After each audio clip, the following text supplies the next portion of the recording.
Bizim millət vəkillərinin bütün situasiyalara hazır cavabları var. Bütün situasiyalara. Hadisələrin ilk saatlarında Arif Rəhimzadə dedi ki, bu nə bilim doğru addım deyil, o Bəli, mütləq yaddan bəli, uzaqlaşdırılacaq, dərhal. çıxarılacaq. Sonra onun knopkasını necə basdılarsa Arif Rəhimzadə stop işarəsini verdi, dedi ki, məhkəmənin qərarını gözləyir. Mən başa Bəli. düşürəm, bu günləri mən bunu hər zaman demişəm, YAP sıralarında baxmayaraq ki, onlar deyirlər 700 mindən nə bilim üzümümüz var. Üzv var ki, bir cibində Müxalifət Partiyasının biletini daşıyır, o biri cibində də Yeni Azərbaycan Partiyasının biletini daşıyır.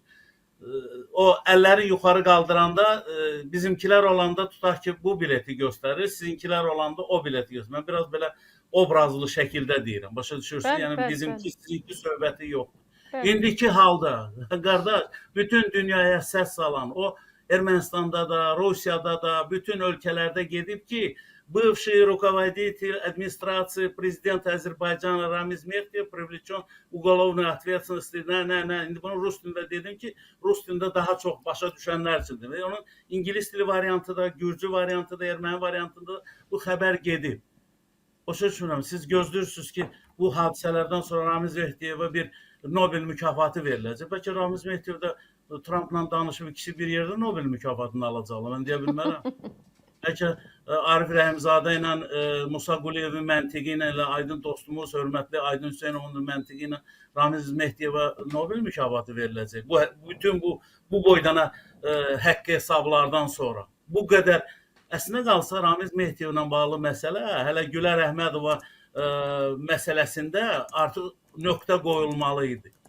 Bilirsiniz, mən bunu ötən efirlərin bir başqa platformada dedim. Dedim, bizdə xoşlayırlar. Balaca bir yaranı biz 1 manat verib aptekdən alıb dərmanla sağaltmaq istəmirik. O yara, üzr istəyirəm, dərinləşir, gəlir çatır cərrahiyyə əməliyyatına. Onda artıq 1000 manata, belə deyək də, o dərmanı da, anestezioloqun da, cərrahın da, alətin də, obursun da, bubursun pullarını tapırıq və cərrahiyyə əməliyyatını həyata keçiririk. İndi bu günləri gəlib bu vəziyyətə çatıb və özü də açıqlama vermir. Mən başa düşürəm, bizim bildiyimiz və bilmədiyimiz məsələlər var. Yenə də deyirəm, bizim bildiyimiz və bilmədiyimiz, biz hər şeyi bilə bilmərik. Amma ən azından Azərbaycanın mövqelərini istəyən, Azərbaycanın mövqelərini qoruyan bir vətəndaş olaraq, Sevinç xanım öz sahəsində, mən öz sahəmdə, mən istəyirəm ki, mənim dövlətim həqiqətən də, yəni kimlərinsə müzakirə mövzusuna çevrilməsin. Qanun olan yerdə heç kim bu qanundan sui-istifadə etməsin. Əgər qanundan sui-istifadədir, gəlin biz də sui-istifadə eləyək də. Necə istəyirik eləyək, amma biz bilirik ki, o qanun 5 dəqiqədən sonra, 15 dəqiqədən, 5 gündən sonra bizi ən sərt şəkildə cəzalandıracaq. Ona görə bilirsiniz, Azərbaycanda məmurlar harınlaşıblar, əksər məmurlar harınlaşıblar. Onlar özlərini qanundan üstün hesab edirlər. Deyirlər ki, əsas odur, bilirsiniz, mən deyirəm, bayaq sizə misal gətirdim ki, Azərbaycan ordusunun belə deyək, döyüş qabiliyyətini zəiflədən adam çox rahat şəkildə cinayət məsuliyyətindən azad olunur, buraxılır, gedir, bu günləri biznesi ilə məşğuldur. Deməli, zamanında elə mənim özüm də deməli, doğru yolda olmamışam da. Gərək mən də böyük bir vəzifə sahibi olanda mən və komandamız tamam başqa işlərlə məşğul oldu. Onda o dövlətin gücü hara gedəcək? SSR belə dağıldı da. Varşava müqaviləsi belə dağıldı da.